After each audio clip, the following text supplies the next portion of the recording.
And I would like to, give you the space to introduce yourself and to tell why you're here today.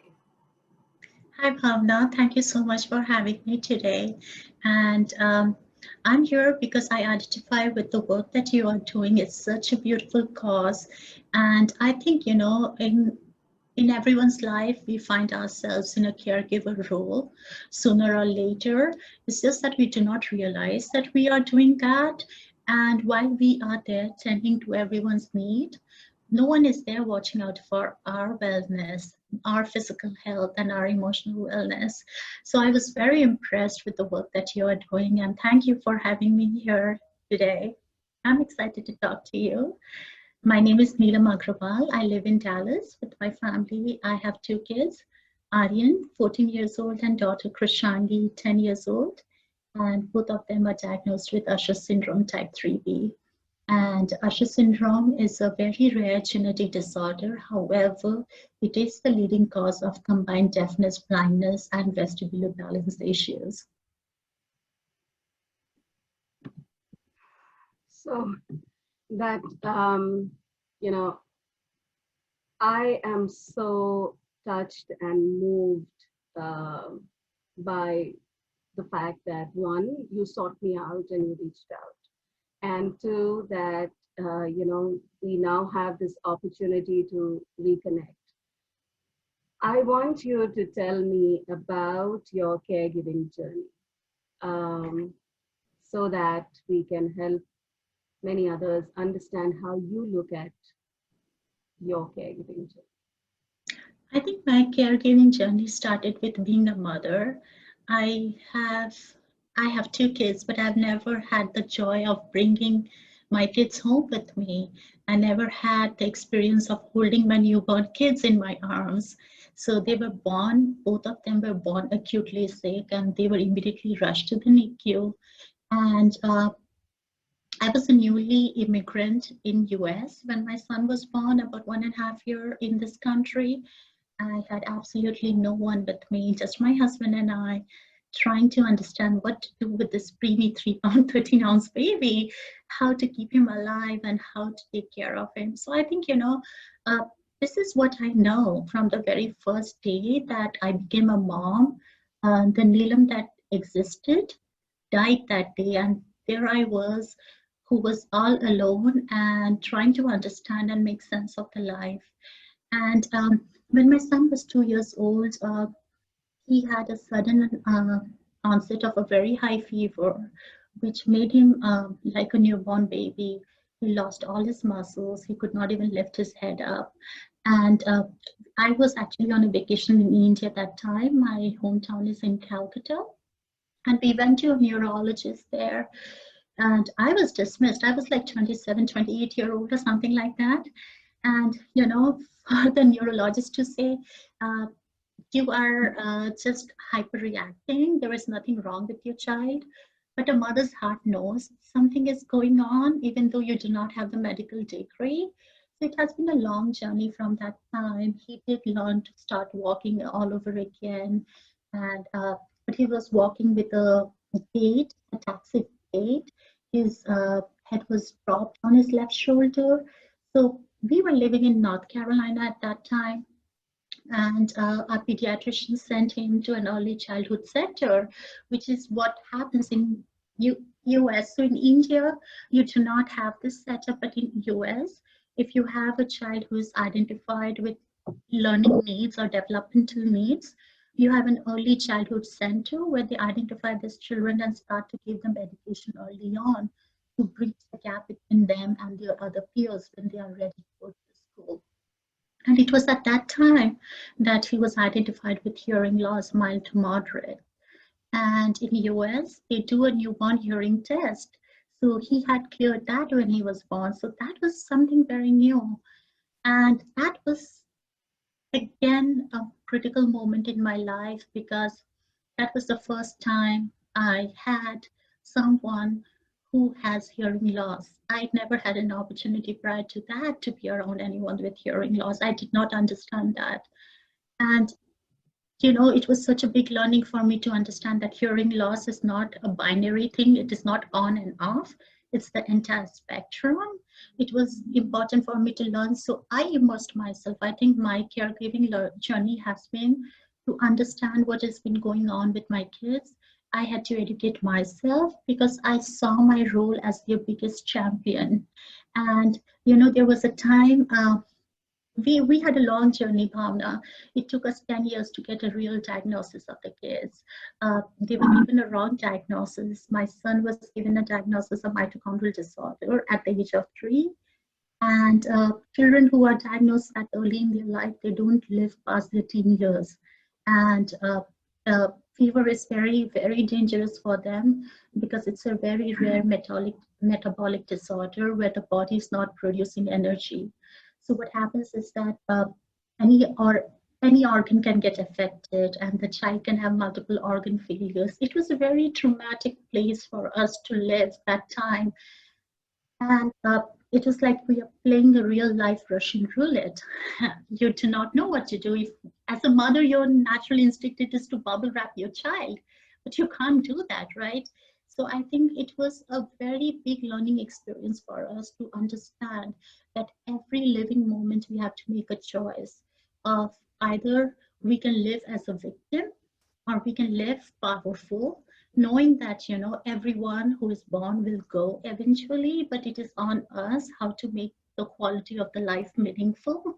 And that led me to understand that we have to let go of things that we cannot control. So I mean, we started living day by day, and my whole purpose in my life was to help my children be happy and to help them reach their full potential and use their journey as a story to inspire others. So it's been very rocky because my daughter has had her own share of hardships, and he is the one who is deaf blind, and my son is only deaf. His vision is really good, but when I started this journey with my daughter, again it was a new Neelam who had to be born, because even though I can understand hearing loss by then like the back of my hand, I had absolutely no idea about the blind world. And my daughter is in between.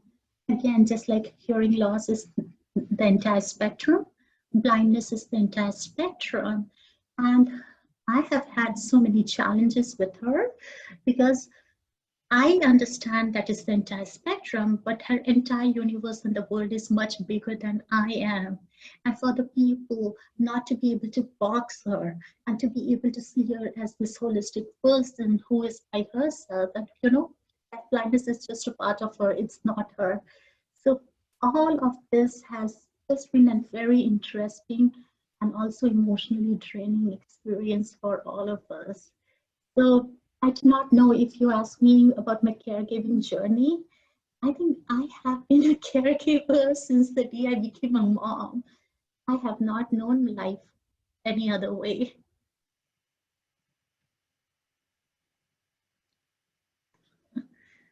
Yeah.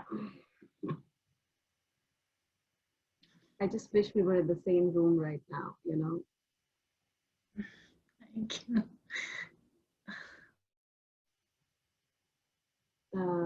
I can just not wrap my head around how hard this must be. I, how did you cope? What did you do for yourself? I lost myself, Bhavna. I think, I remember when my daughter was born, Aryan was sick. If Aryan was sick, my daughter really tested me. She took my heart, she took my soul and turned it inside out. And she came close to dying twice, first at birth and second when she was 2.5 years old. And I I was desperate to hold on to her. I was desperate to make her life meaningful, to protect her and to understand, because till then my kids had the diagnosis of mitochondrial disorder, and it did not make sense. It just did not make sense because My son was about 4.5 years old by that time, but it was only his hearing and his balance which was affected.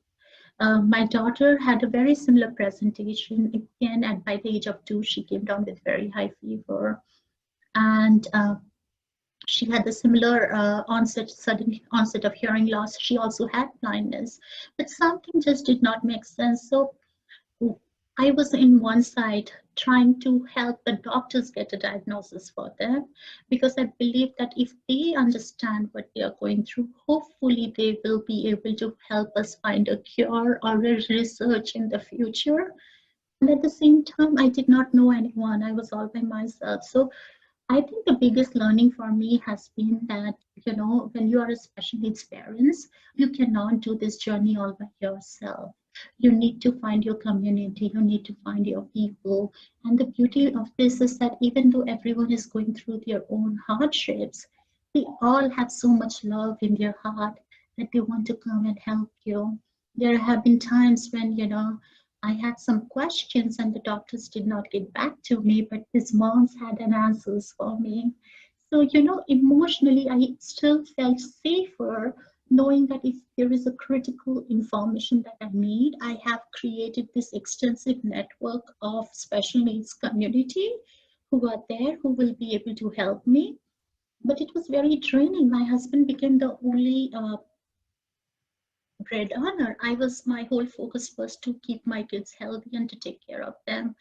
And he took all this burden on himself, that he has to make sure that he can continue to grow in the work that he's doing, and he can keep bringing money for, because the treatments are expensive, the therapies are expensive, so you need a very good source of income to be able to afford that. So he was in his own struggle, trying to survive in a corporate world, grow up the corporate ladder.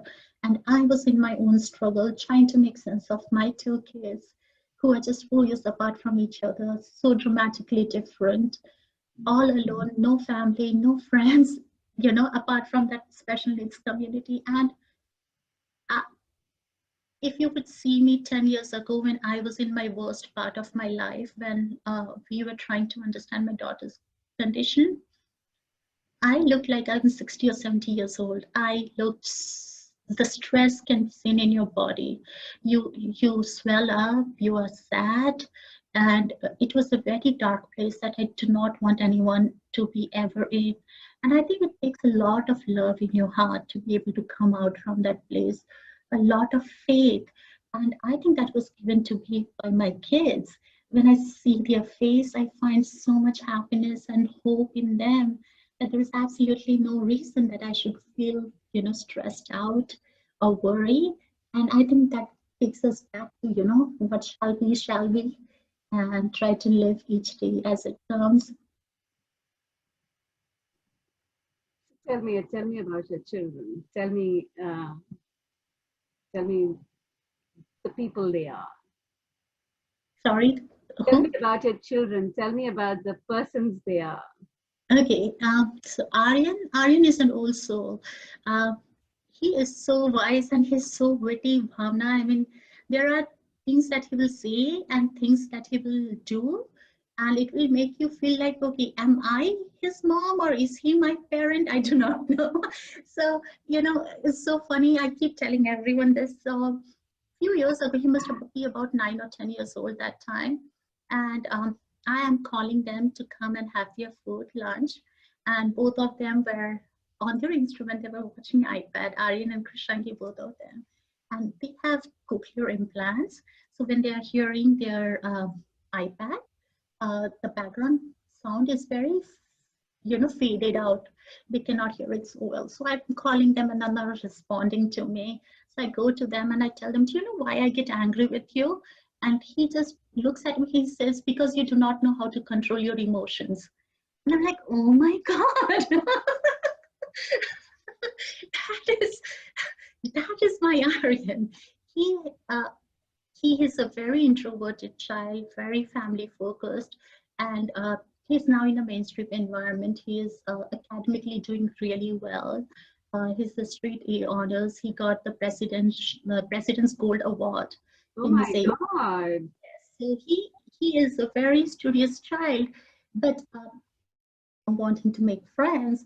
So I tell him, Aryan, you need to go out and meet other people, you need to make friends. And he will tell me, when I'm in high school, everyone will be thinking where their child is, what they are doing.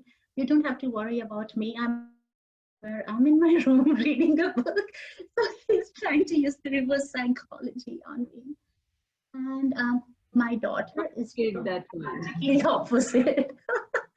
She is a firecracker.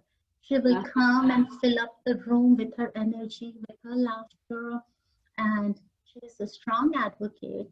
She has a very good sense of what is fair and what is unfair, and she wants to become like Malala. So Malala is her hero, and she says that one day she will, just like Malala champions education for the girls, Krishanji wants to champion accessible education for special needs children.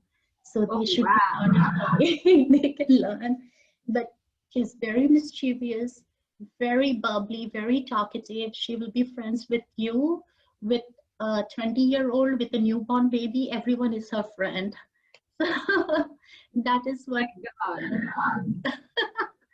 I am choking and I have tears in my eyes. I want to meet these lovely people. They are. I am so proud of them, Bhavna. Everyone says that, you find their heroes in different ways. I found my heroes in my kids. And I'm not lying to you. I have an MBA. I was working, right? We were colleagues. I never had a purpose in my life. I truly did not know what I'm doing. And even when my Aryan was diagnosed with mitochondrial disorder, my initial initiative was a very selfish reason that I wanted to understand how to help my children. That's how I got associated with the community. But now it's given me a purpose in my life, which is larger than my own kids. So, my kids have been my hero, and I'm so proud of them. It's, I think you're discounting yourself because, frankly, I don't think they would have been able to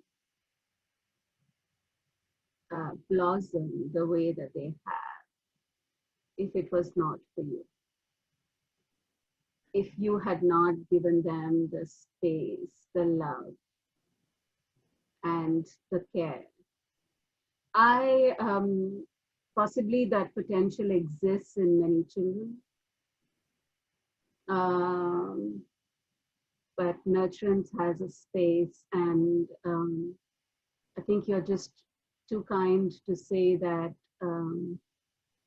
they are your heroes, because it's never one-sided, right? And I'm so glad that you were in a place like the US, where some of these things are a little more understood, sensitive. And we are that way catching up in our country. We have our own challenges. We are so populous. We don't have enough infrastructure. So, so proud of you. Thank you. I actually had moved back. We had moved back to India when Krishangi was 6 months old, and we stayed in India for 3 years. And medically, we actually got very good care. That is when the second time Krishangi came very close to dying again, and we were at Manipal Hospital, and I could not have asked for anything more. They took such good care of my daughter. But this is what I feel very passionate about, Bhavna, like you rightfully said. Medicine is one part of the puzzle. Then it is so much bigger than that. You need educational setup, because you said each and every child has a potential. It depends upon the environment that they are brought up in. And the people to believe in them and their potential, the school system to invest in them, and to give them opportunities to learn. We struggled. I'm being very, very frank with you. When I was in Bangalore, Aryan only had hearing loss, and he was still able to hear with his hearing aids. And we were going to a school, and he was in the first grade, And that was his second year in the school. We were called in the school after 20 days, and we were asked to remove him from the school because they cannot teach a child who has hearing loss. They do not have the resources. Wow. Problem is that how and what are you supposed to do? I mean, if the school is not able to teach this child, is it only the responsibility of a parent? Is it not the responsibility of the society?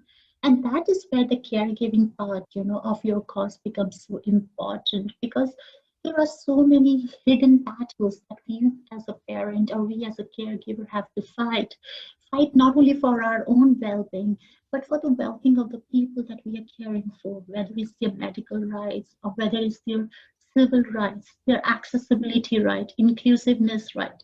At every point of time, they get dismissed. So, and it is very tiring, when you have to go and fight and advocate for your child. Sometimes you start doubting yourself, and it takes an emotional toll on you. And it's not very easy here also. Right now I have been in a huge battle with my daughter's school, because COVID has been such a curse and it has been so bad for everyone. But it has given me a blessing, because I sat next to my daughter every day and I have seen her doing the virtual classroom environment. And I saw in every way that her learning needs are getting dismissed. So if the teacher is working on a map in geography and she cannot see that, the teacher says, go and find something else to do. Mm. So do you realize that for a child who is sitting next to all the peers in the classroom, totally dependent on someone else to translate things for her, and Mm. then on opportunities that they cannot see it visually or understand, saying that find something else to do. It's a huge, huge burden on that child. And who is this one person who's going to sit next to that child and watch out for them? Because a 6 year, 7 year, 10-year-old child does not know in how many ways they are getting wronged. So it has to be the responsibility collectively of a society for us to slow down and give each child or each individual an opportunity to learn and grow in their own way. And everyone can learn, everyone can grow. If we are not teaching them in the way that they are learning, maybe we should start teaching them in the way that they will learn, right? So I think this all Absolutely. has been such an interesting journey. You know why I'm smiling? My daughter was 4 or 5 when she told me this. Mama, if I can't learn the way that you are teaching me, will you teach me the way that I can? See, she is so wise. And I think we adults, we forget to do that. I am in a battle with my daughter's school, trying to tell them. So even in the US, even if you have all the hardware, you have the entire infrastructure, we are all people dependent. Yes. So our any infrastructure, any program, anything is only as good as the people who are working on that. So you need a lot of sensibility, you need a lot of training, and you need a lot of patience to So be able to do that. And often the caregiver is the one who is burdened with that. No one else cares, no one else does that. I was I was very struck by the fact that you said that your husband was in a separate bubble and you were in a separate bubble. How was that for your marriage? If I you don't think, mind, yeah, yeah, no, if it's personal, you can just. no, I think it helped us because we have been best friends before we even got married. So we had a very good understanding of where we are. And both of us are, I think, very dedicated and focused to our kids. And yeah, I mean, there are days when I'm tired and exhausted. I just don't understand why he has to work and not be here and sharing the workload with me. So I'm being very honest, and I'm pretty sure he must have also felt frustrated when the kids were in the hospital and he had to be there. And he was like, will I be able to hold on to my job? I wish my wife was also working. I'm pretty sure he must have had similar things. But I think, when you have that clear understanding that both of you are working and focused in for the family, I know that whatever he's doing is for the well-being of the family. And he trusted me. So even though he was not involved, so many times he used to tell me, Neelam, the reason I don't want to get involved is that you have a certain way of doing things. And I trust you. I trust your judgment. I trust your dedication. I know you will do a better job. So I feel more confident in letting you take charge of it than me getting involved. And too many drivers or too many cook will not take it in the long run. It is tiring, and there are many times when I would second guess myself, and I would think that I wish, if he was here right now, sitting in this meeting with me, doing this, I would have a second eye to talk about. And then, what we started doing is that we started taking out time for the two of us. So, like Saturday evening, we would just go out for dinner, just the two of us, and the kids would be at home and we'll have someone. I think those were the times where we would find some piece of sanctity for ourselves and a moment which would make us feel like, those 20 years old who have just met in the college, like again, all over again. So that was very important. So I think, like any other relationships, you have your ups and you have your downs. And when you are a special needs parents, you are emotionally drained. Whether you are the financial bread earner or you are the caregiver, both sides is stretched thin. So, we have to find that equilibrium where we do not keep stretching it and we find moments to bring that traction lower down. And we love, as a family, we love taking vacations. So we made a pact that every year we would at least go for 2 vacations as a family, explore, teach, show the children, the world, the community. When we know that they are going to grow deaf and blind progressively, we want them to see as much of the world, and understand that there are different people, different culture, everyone has their own challenges. So I think identifying those few common goals and then stealing moments of togetherness, and just going with the flow, knowing that, hoping that this is not going to be your permanent thing. Hopefully, there will be a time when you will be able to look back and say, okay, we are done with that chapter, and now it's just the two of us taking care of each other.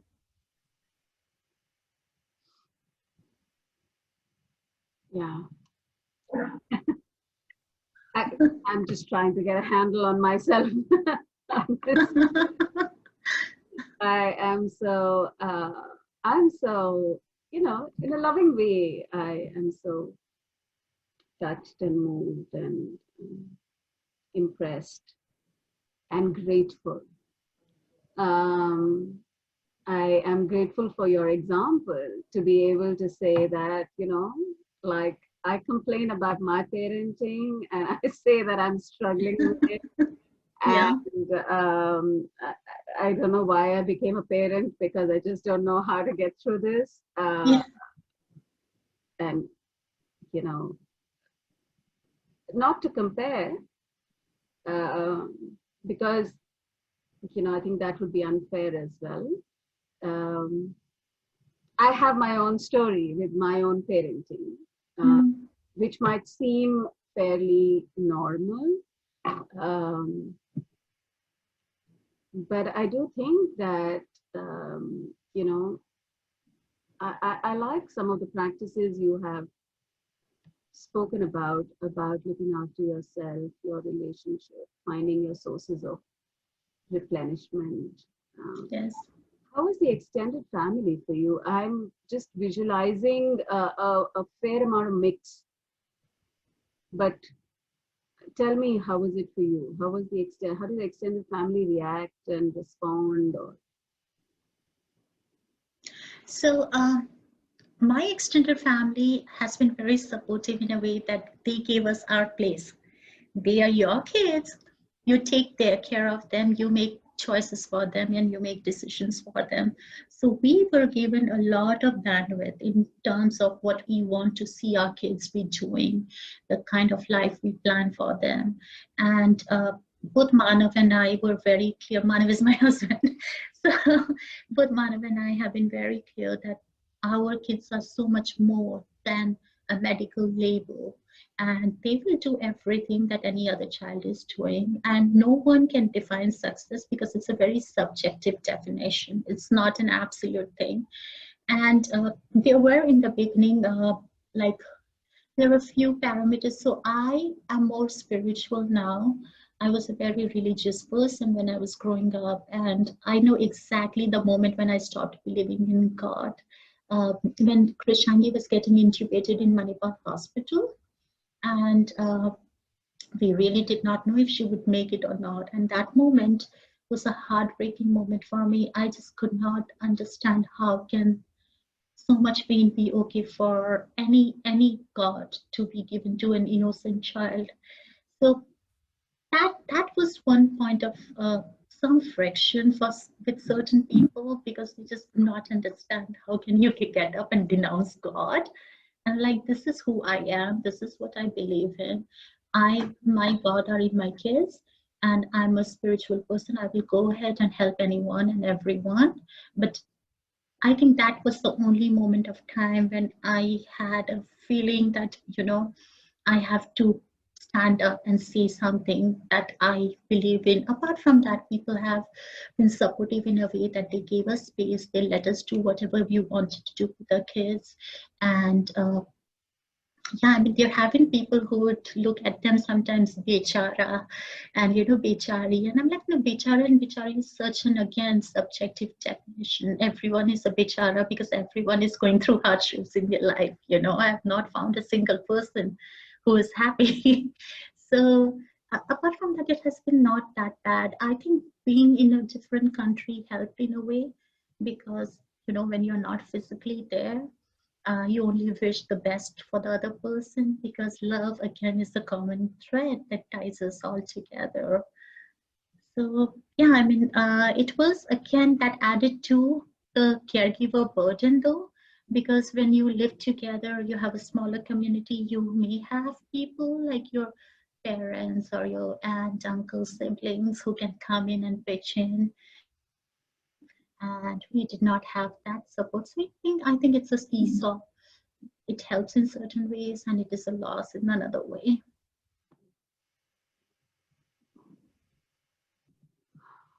Hmm. You know, I'm just struck um, by how positive you are. I'm I'm making some notes to myself as I listen to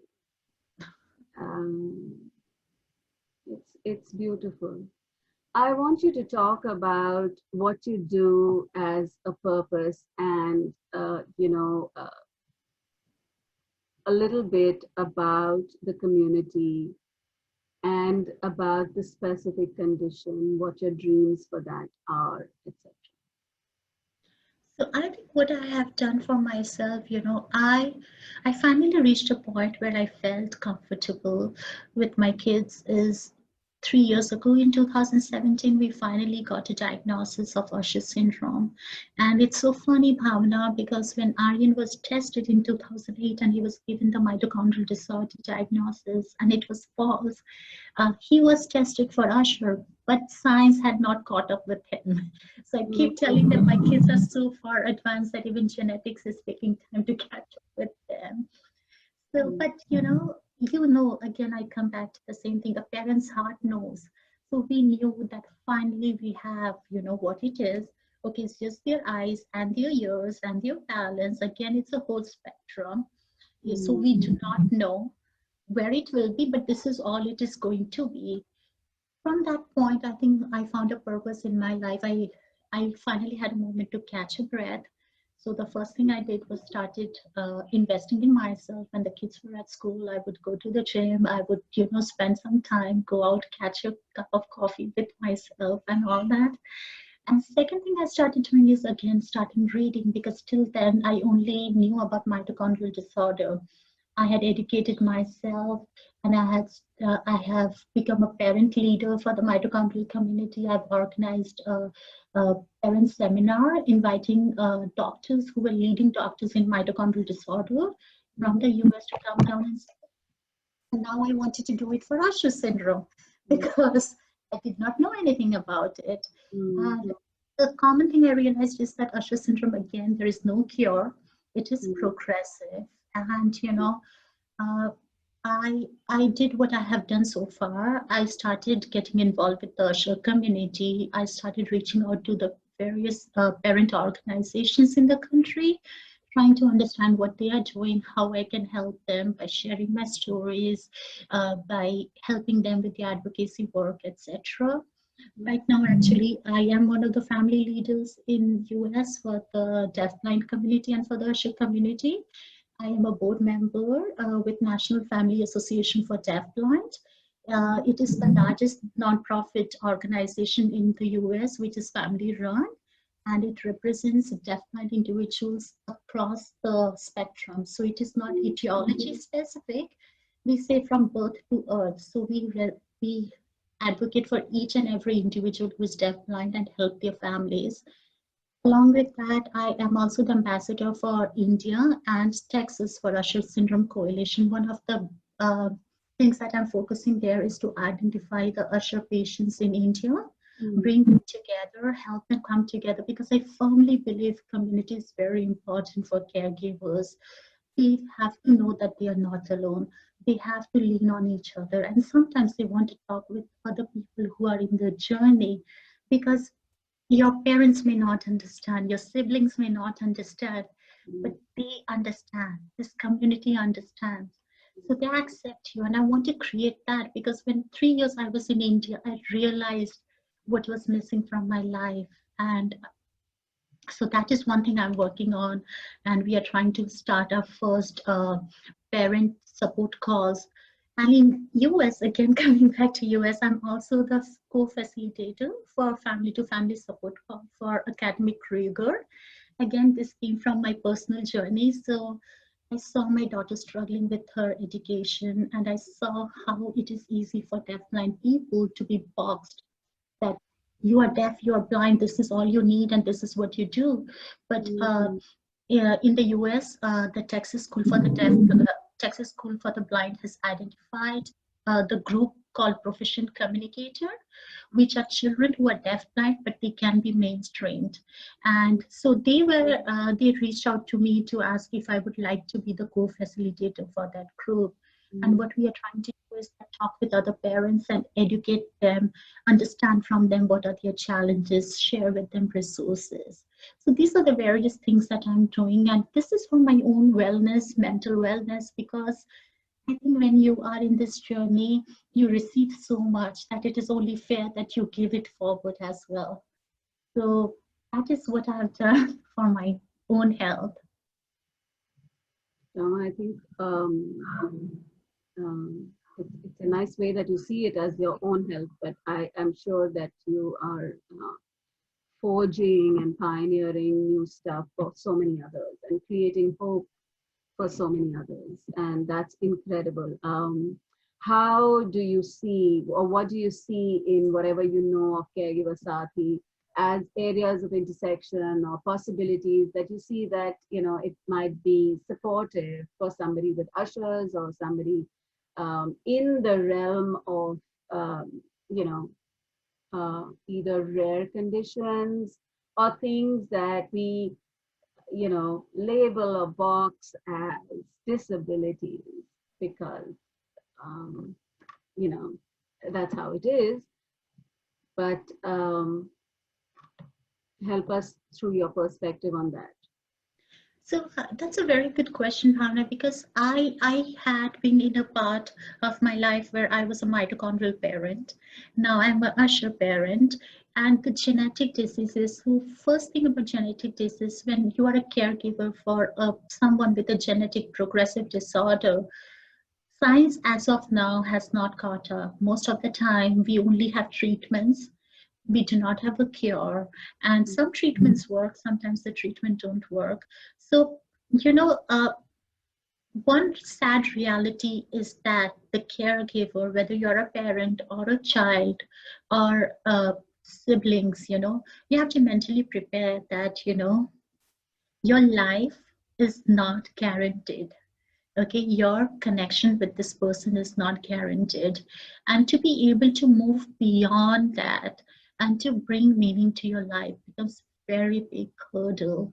And I think I saw that uh, from the mitochondria, which is a huge bubble, because progressive organ failure, children who are diagnosed under the age of 3, they don't live past their teen years. That's a lot to process. From that point, if you want to look at it, it's very trivial that okay, it's Usher, only the eyes and the ears will be gone, but it's not so easy for a child who is born hearing, a child who has seen the world, to gradually lose the sense of hearing, to gradually lose the sense of vision. So I think acceptance becomes very difficult. And as a caregiver, you are not only processing your own feelings and your own pain, you also have to grow beyond that and Mm, give confidence, give a meaning, give a purpose to the person who's going through it. I think the biggest learning for me has been that all of us, all the people that we have met and spoken with, we have realized that we have to identify and find a place where, excuse me, the person is not feeling like we are a victim, mm, whenever you are talking to them, because it's not easy when they are sick or when they are gradually going through this phase. It's not easy. It's very lonely place to be there. As a caregiver, we are only caring for them. We are not living that. We are not experiencing that. So, and that is where I think uh, advocating becomes very important. Creating research, funding those research becomes very important. The role that we have played with my two organizations, NFATP is more towards advocating and awareness and creating the setup and infrastructure. And mm, Usher is not only doing that, but it is also raising fund and funding for the research. So mm, both are equally important. And I definitely feel fortunate that I am in a place where we have been able to use our life journey to hopefully promote research, hopefully work towards seeing a cure in our lifetime. I can only hope. I think that is all we can bring in, that hopefully, my life will be worth it.